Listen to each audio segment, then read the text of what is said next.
کرم میں خفیہ اطلاعات پر آپریشن 7 خوارج انجام کو پہنچے. بہادری سے لڑتے ہوئے کیپٹن نعمان سمیت 6 جوان شہید. 24 سالہ شہید کیپٹن نعمان سلیم کا تعلق میاں والی سے تھا. شہداء میں حوالدار امجد علی، نائک وقاص احمد، سپاہی اعجاز علی، سپاہی محمد ولید اور سپاہی محمد شہباز شامل. ISPR کے مطابق علاقے میں ممکنہ خوارج کے خاتمے کے لیے کلیئرنس آپریشن جاری ہے. عزم استحکام کے تحت دہشت گردی کے مکمل خاتمے تک آپریشنز جاری رہیں گے. صدر آصف علی زرداری اور وزیر اعظم شہباز شریف کا دہشت گردی کے خلاف آپریشن میں شہداء کو خراج عقیدت. صدر مملکت نے کہا کہ شہداء کی قربانیاں قومی اتحاد، سلامتی اور استحکام کی ضمانت ہیں. افواج پاکستان نے فیلڈ مارشل کی قیادت میں 4 دن میں دشمن کو سبق سکھا دیا. وزیر اعظم شہباز شریف کا ترکیہ کے قومی دن کے موقع پر تقریب سے خطاب. کہا جنگ کے دوران ترک قیادت چٹان کی طرح پاکستان کے ساتھ کھڑی رہی. ہمارے دل ترک بہن بھائیوں کے ساتھ دھڑکتے ہیں. ترکیہ نے ہر مشکل میں پاکستان کا ساتھ دیا. جنگ ہو، تباہ کن زلزلہ یا سیلاب، ترکیہ مدد میں پیش رہا ہے.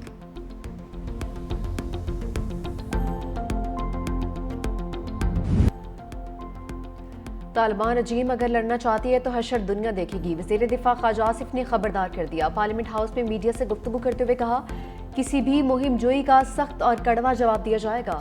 پاکستان اپنی سرزمین پر حملے برداشت نہیں کرے گا. سرحدی خلاف ورزی پر افغانستان میں گھس کر جواب دیں گے. طالبان رجیم کو چاہیے اپنے انجام کا حساب ضرور رکھیں. ضرورت پڑی تو تورا بورا جیسے محکمات پر شکست دے کر لوگوں کے لیے مثال بنا سکتے ہیں. ان کی نیت میں فطور عیاں ہو گیا. اب دوا کوئی نہیں، دعا ہی کی جا سکتی ہے. طالبان رجیم میں انتشار اور دھوکہ دہی بتدریج موجود ہے.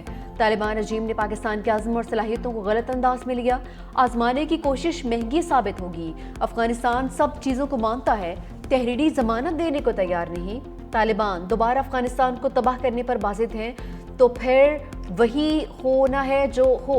افغانستان طالبان کی وجہ سے اپنے لوگوں کے لیے قبرستان سے کم نہیں. افغان رجیم کی ہٹدرمی استنبول میں امن کا خواب چکنا چور. پاکستان اور افغان طالبان رجیم کے وفود میں مذاکرات ناکام. پاکستان کا دہشت گردوں اور ان کے حامیوں کے خلاف کارروائیاں جاری رکھنے کا اعلان. وفاقی وزیر اطلاعات عطا اللہ طارہ نے کہا کہ طالبان نے شواہد کے باوجود سرحد پار دہشت گردی روکنے کی کوئی ضمانت نہیں دی. پاکستان نے افغان طالبان سے سرحد پار دہشت گردی پر احتجاج کیا. افغان طالبان نے الزام تراشی، ٹال مٹور اور ہیلے بہانوں کا سہارا لیا. طالبان رجیم اپنی بقا کے لیے جنگی معیشت پر انحصار کرتی ہے. افغان طالبان اپنے عوام کو غیر ضروری جنگ میں دھکیلنا چاہتے ہیں.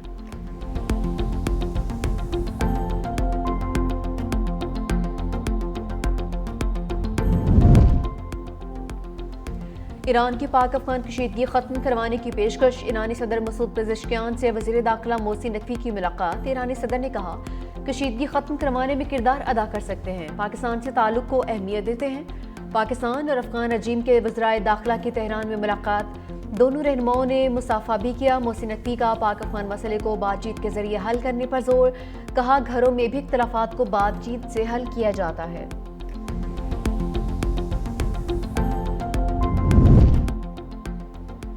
ایک اور افغان شہری کا پاکستان میں دہشت گردی کا اعتراف. افغان خواجی دہشت گرد ستورے کا بیان سامنے آ گیا.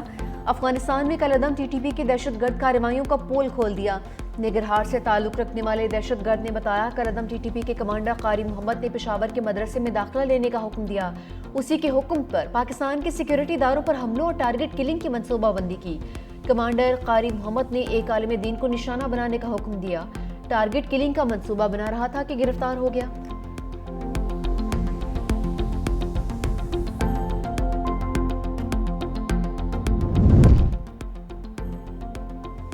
آزاد کشمیر میں حکومت سازی کا مشن. ایوان صدر میں آزاد کشمیر کی سیاسی صورتحال پر اجلاس. صدر آصف علی زرداری، بلاول بھٹو اور فریال تالپور کی شرکت. قانونی معاونت کے لیے فاروق ایچ نائک بھی موجود. ذرائع کے مطابق پیپلز پارٹی نے تحریک عدم اعتماد کے لیے نمبرز پورے کر لیے. وزیر اعظم کا نام تاحال فائنل نہیں ہو سکا. صدر پیپلز پارٹی آزاد کشمیر چودھری یاسین نے 365 نیوز سے گفتگو میں کہا کہ نئے وزیر اعظم سے متعلق میڈیا پر چلنے والی خبروں میں صداقت نہیں ہے. نئے وزیر اعظم کا اعلان بلاول بھٹو خود کریں گے. پیپلز پارٹی اور نون لیگ میں ڈیڈ لاک ختم. نون لیگ کی قبل از انتخابات کی شرط پر عدم اعتماد کی ہدایت کی یقین دہانی.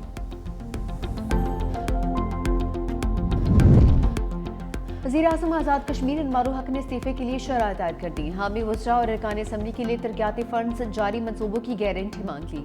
لیگی وزراء ٹکٹ ہولڈرز کو الیکشن سے پہلے برابری کی بنیاد پر فنڈز دینے کی شرط رکھ دی.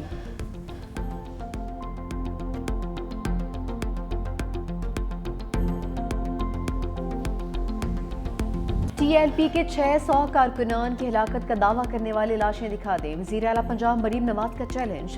علماء سے خطاب کرتے ہوئے کہا کہ کسی نے تو ویڈیو بنائی ہوگی، معلوم تو ہو لاشیں کہاں گئی۔ ایک مذہبی جماعت کے خلاف کارروائی کی ضرورت کیوں پیش آئی؟ مذہبی جماعتوں کو بھی سیاست کرنے کا حق ہے، مگر مذہب کی آڑ میں تشدد کرنا، راستے بند کر دینا، املاک جلانا، کسی کی جان لینا، ہتھیار اٹھا لینا ناقابل قبول ہے۔ ہاتھ میں کیلوں والے ڈنڈے ہوں، وہ قانون نافذ کرنے والوں کو ڈنڈے مار رہا ہو، ہڈیاں توڑ رہا ہو، تو حکومت کیا کرے گی؟ بتایا جائے۔ ٹی ایل پی کے پاس اتنا اسلحہ کہاں سے آیا؟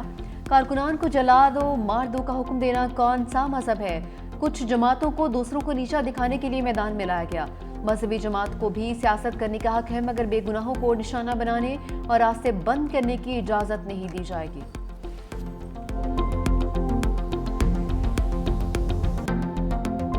محمود اچکزئی کے لیے اپوزیشن لیڈر بننے میں رکاوٹ، اسپیکر قومی اسمبلی نے اچکزئی کی تقاریر کا ریکارڈ منگوا لیا۔ عدلیہ اور افواج مخالف تقاریر کا قانونی جائزہ جاری، آئین کے آرٹیکل 62 اور 63 کی روشنی میں تقاریر کا جائزہ۔ ایوان میں افواج یا اعلیٰ عدلیہ پر تنقید کے خلاف آئین تصور کی جائے گی۔ ایاز صادق نے تاحال اپوزیشن لیڈر کی تقرری کا فیصلہ نہیں کیا۔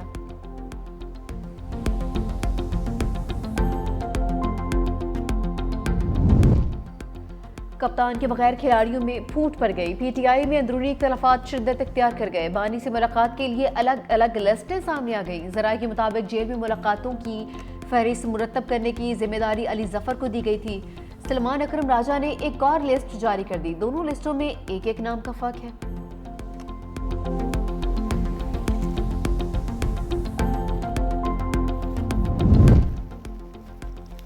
وزیر اعلیٰ سہیل آفریدی کا توہین عدالت کیس دائر کرنے کے لیے اسلام آباد ہائی کورٹ کو خط لکھا۔ عدالت نے وزیر اعلیٰ کی بانی پی ٹی آئی سے ملاقات کا حکم دیا، جیل انتظامیہ نے ملنے کی اجازت نہیں دی۔ توہین عدالت کا کیس جمع کروانے کے لیے ہمیں عدالتی حکم نامے کی اٹیسٹڈ کاپی فراہم نہیں کی گئی، کیس کو آگے بڑھانے کے لیے حکم نامے کی کاپی فراہم کی جائے۔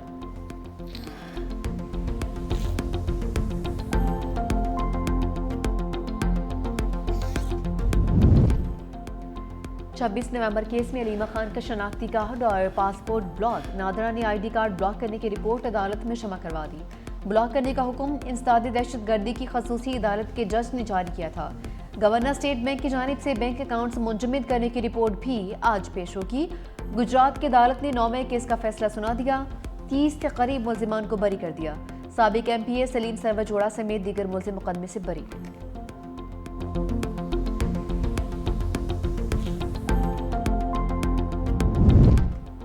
شبلی فراز کی خالی نشست پر سینٹ الیکشن آج ہوگا۔ سینٹ کی خالی نشست پر الیکشن روکنے کی سزا مسترد، سپریم کورٹ کے آئینی بینچ نے پشاور ہائی کورٹ کا فیصلہ کالعدم قرار دیا۔ اے این پی کا انتخابات میں حصہ نہ لینے کا فیصلہ، ارکان اسمبلی نہیں جائیں گے۔ ترجمان کے مطابق جس جماعت کی واضح اکثریت ہے اسی کا سینیٹر بننا چاہیے۔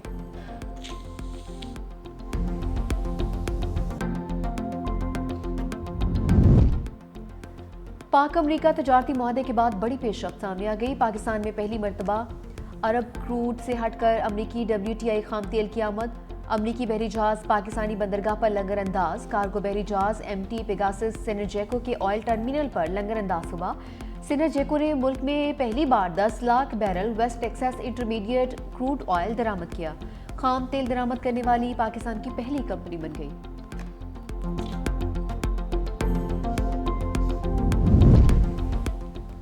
پاک بحریہ ہر قسم کے روایتی اور غیر روایتی چیلنجز سے نمٹنے کے لیے ہمہ وقت تیار ہے۔ نیول چیف ایڈمرل نوید اشرف کا navy command and staff conference سے خطاب، کہا پاک بحریہ قومی خود مختاری کے تحفظ اور سمندری سرحدوں کی دفاع کے لیے چوکس ہے۔ پاکستان نیوی علاقائی امن و استحکام میں کلیدی کردار ادا کر رہی ہے۔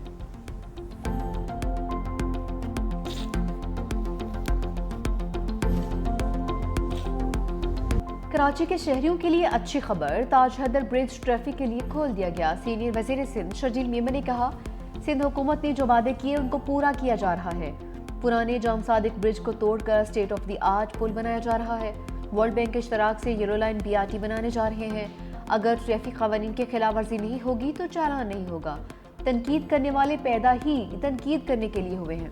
افغانستان بھارت کی پراکسی بن چکا، پاکستانی فوج کسی بھی جارحیت کا منہ توڑ جواب دے گی۔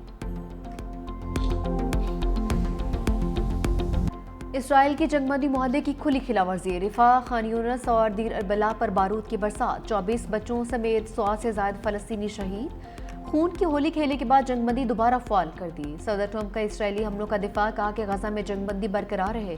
غزہ میں اسرائیلی فوجی مارا گیا جس کا جواب دینا اسرائیل کا حق ہے، کوئی بھی چیز جنگ بندی کو خطرے میں نہیں ڈال سکتی۔ حماس نے مناسب رویہ اختیار نہ کیا تو انہیں ختم کر دیا جائے گا۔